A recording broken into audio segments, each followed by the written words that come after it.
Ayan, malalaki talaga sila kasi 9 piraso lang sila. Kaya malalaki sila. So balak ko silang iwalay. Ika 28 days. Ayan, sa ngayon, hayaan ko lang muna.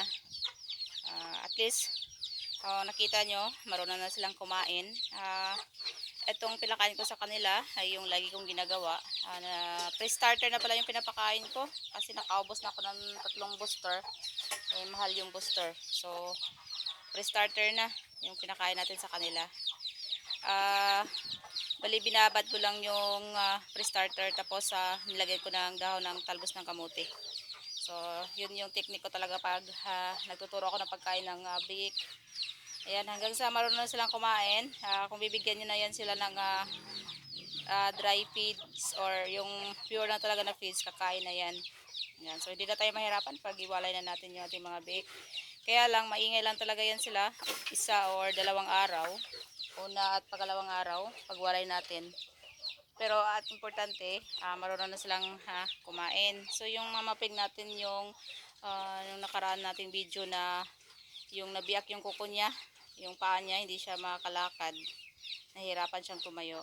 Okay na pala yun. Yung ginamot ko lang pala doon ay yung naglaga tayo ng dahon ng bayabas.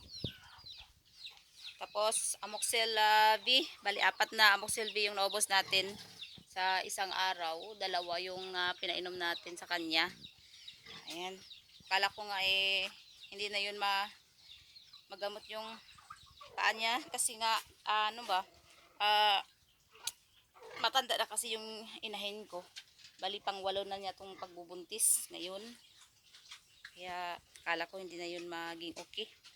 Bala ko na sana sa yung ibenta pag hindi talaga yun gumaling.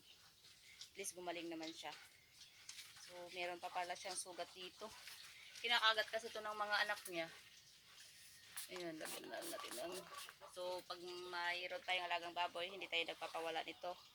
So may mga konting sugat, spray agad para hindi langawin. Kaya lang ang problema, bis matuyo na malapit, kinakagat ng anak niya. Kaya yan, tutuklap.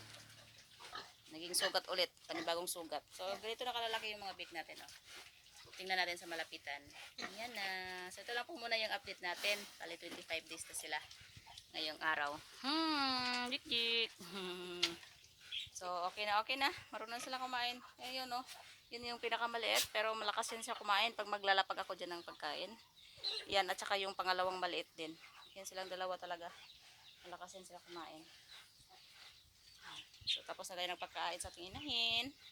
At ito din sa ating dumalaga na si Nana. So bali si Nana ay mag-6 na buwan siya. So ngayon ay August 6. Sa August 12 mag-6 na buwan siya. Pero nakadalawang lagi na siya. So